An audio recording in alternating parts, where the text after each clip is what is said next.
નમસ્કાર મિત્રો, આજે આપણે દેવદીપના પેરેન્ટ્સ સાથે વાતચીત કરશું.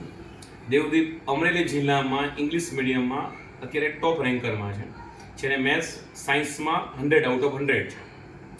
આપણે આજે એને પેરેન્ટ્સને પૂછી કે દેવદીપ માટે શું હાર્ડવર્ક કર્યું, કે દેવદીપ માટે એને શું કીધું કે ભાઈ દેવદીપને એટલા બધા માર્ક્સ આવ્યા, એમાં તમારો શું પરફોર્મન્સ છે.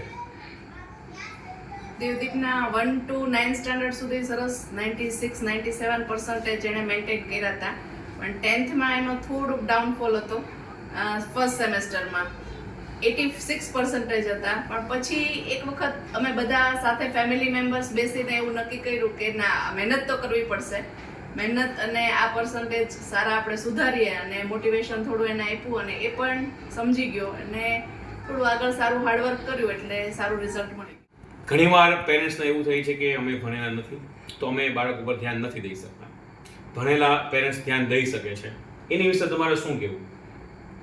એમાં એવું કહી શકાય કે વિદ્યાર્થી માટે ધારો કે તમે ભણેલા નથી તો તમે એના પેપર વર્ક હોમવર્ક તો જોઈ શકો ને. એની બુકથી કેટલા પેજ રાઇટિંગ કરે છે, શું કરે છે, ટ્યુશનમાં ગયો તો એને કેટલું હોમવર્ક કર્યું છે, કરે છે કે નહીં, એવું તમે ગાઈડ પ્લસ એને ટાઈમ ટુ ટાઈમ એને મોનિટરિંગ કરી શકો, ટાઈમે એને બેસાડી શકો. ભાઈ તું આ ટાઈમથી આ ટાઈમ બેસી જા, વાંચવા માટે બેસી જા, તારો લખવા માટેનો સમય થઈ ગયો, એવું તો પેરેન્ટ કોઈ પણ વ્યક્તિ કહી શકે.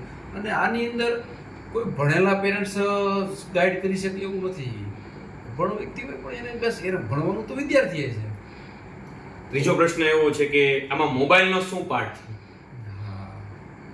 મોબાઈલ જો બે વસ્તુ છે, સારું વિજ્ઞાન છે, શાપ અભિશાપ બંને એ રીતના વરદાન પણ છે. મોબાઈલનો જો તમે સારી રીતે ઉપયોગ કરો તો અત્યારે ઓનલાઈન ઘણું બધું સરસ રીતે ભણી શકાય, પણ જો તમે ગેમિંગ સાઈડ જતા રહ્યો તો એ તમારા માટે, તમારા પોતાના માટે જ સારું નથી. કેટલી વાર આપવું જોઈએ? મેક્સિમમ અડધી કલાક, એનાથી વધારે નહીં. ફાઇનલ કન્ક્લુઝન શું કહેવા માંગો છો? શું કરવું જોઈએ? કન્ક્લુઝન એવું છે કે સૌથી પહેલા છોકરાની પોતાની મહેનત, એ પછી એના ટીચર્સ, એ જે એને જ્યાં એ અટકતા હોય, જ્યાં એની ભૂલ થતી હોય, જે એનો કાચો પાર્ટ હોય, કે જે એને સુધારવાનો અને વધારે લર્ન કરવાની જરૂર હોય, ત્યાં એને વધારે સારી રીતના મહેનત કરાવવી જોઈએ. અને એના ટ્યુશનના સર, સ્કૂલના સર મેડમ, એ બધાએ દેવદીપને સરસ ટાઈમ ટુ ટાઈમ સપોર્ટ કર્યો છે અને એના લીધે દેવદીપનું સારું રિઝલ્ટ આવ્યું છે.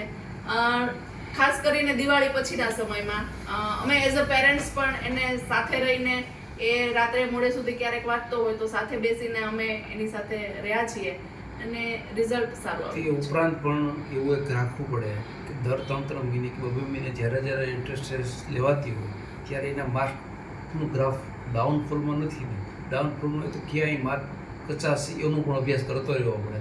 અને વિદ્યાર્થી તરીકે કે આપણે પેરેન્ટ તરીકે આપણે આપણા સરનું ધ્યાન એને દોરવું પડે કે ભાઈ આ તારા માર્ક ડાઉનમાં જાય છે, તું આમાં મહેનત કર, તો 100% રિઝલ્ટ આપણે લઈ શકીએ. ઓકે મિત્રો, હું એક જ કહેવા માંગુ છું કે તમે દેવદીપભાઈને જોયા કે ભાઈ તમારે પણ કન્ટિન્યુ મહેનત, હાર્ડવર્ક, લખવાનું રાખવાનું છે, રીડિંગ રાખવાનું છે, બની શકે એટલું મોબાઈલનો ઓછો યુઝ કરવાનો છે. અને આમાં ભણવામાં મમ્મી પપ્પા, પછી ટીચર્સ અને સ્ટુડન્ટ, આ ત્રણેયનો સંગમ મળે છે તો તમે આગળ વધી શકો છો. જય હિન્દ, જય ભારત.